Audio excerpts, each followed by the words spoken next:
May the words of my mouth and the meditation of our hearts be acceptable in your sight, O Lord, our strength and our Redeemer. Amen. So whenever it rains, our building does some interesting things, and often the speaker starts popping. So rather than having the popping going on and distracting us during the whole service, we've killed the sound system just for a little bit, and I'm going to speak really loud, so I hope you can hear me. When I first moved to Southern California, I spent a lot of time being lost, and I don't mean spiritually lost.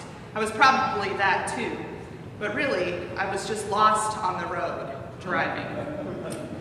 I had spent my first 18 years growing up in a city that was built on the grid system. I lived on C Street.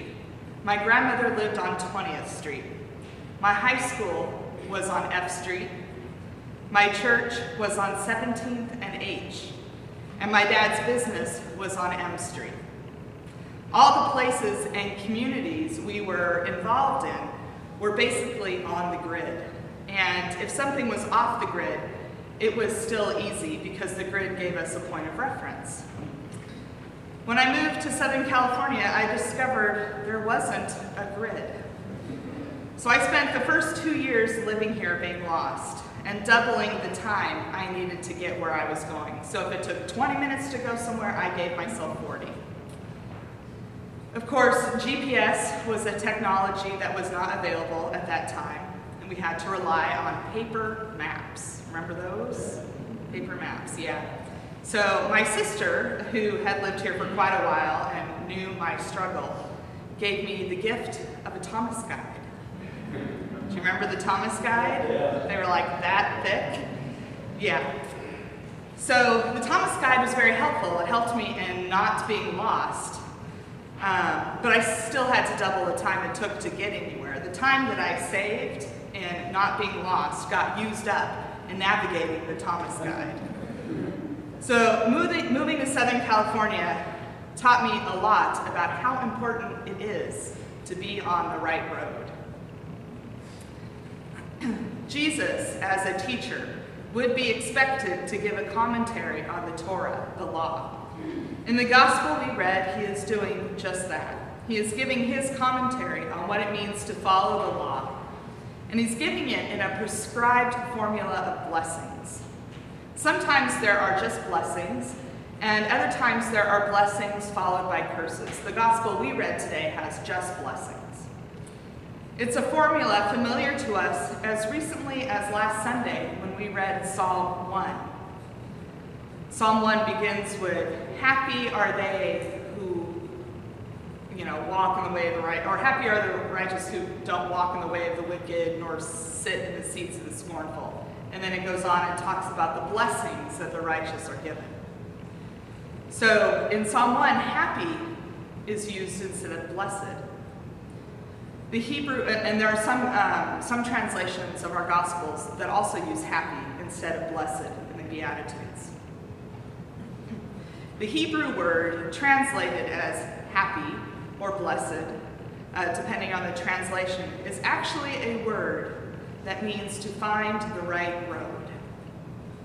The righteous, or the faithful ones, are the ones who have found the right road. To be blessed means to have found the right road. So let's try that with the gospel. See what you think. You are on the right road when you are poor in spirit. You are on the right road when you mourn. You are on the right road when you are humble.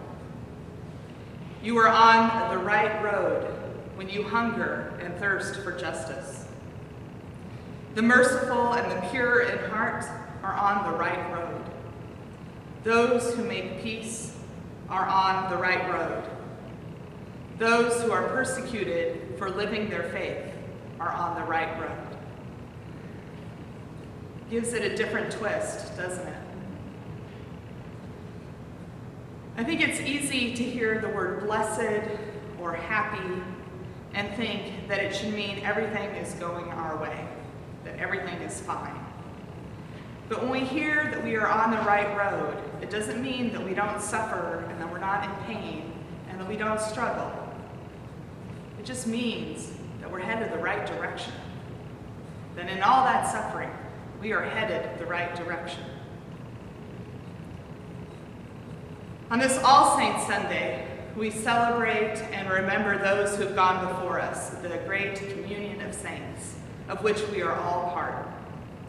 Those saints have been walking the road a long time. It is now a well-worn road. It is wide and generous, open and protected both. There may be some smaller paths that veer off occasionally and reconnect. All of them walked by the feet of the saints who have gone before us. And we walk for the saints who will come after us. It is a well-traveled road, and one that both requires and gives us faith and courage and trust in the Lord.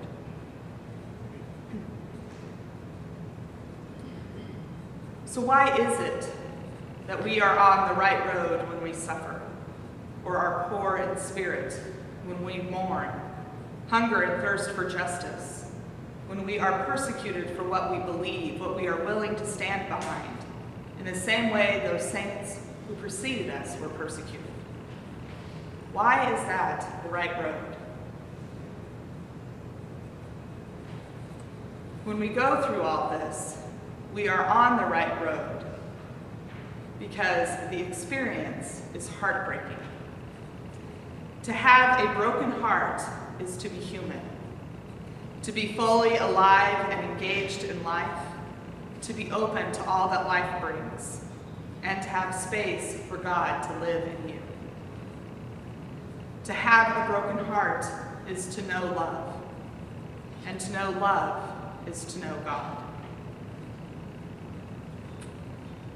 There's a great story that I told you a few years back, but I think today is a good day for it once again.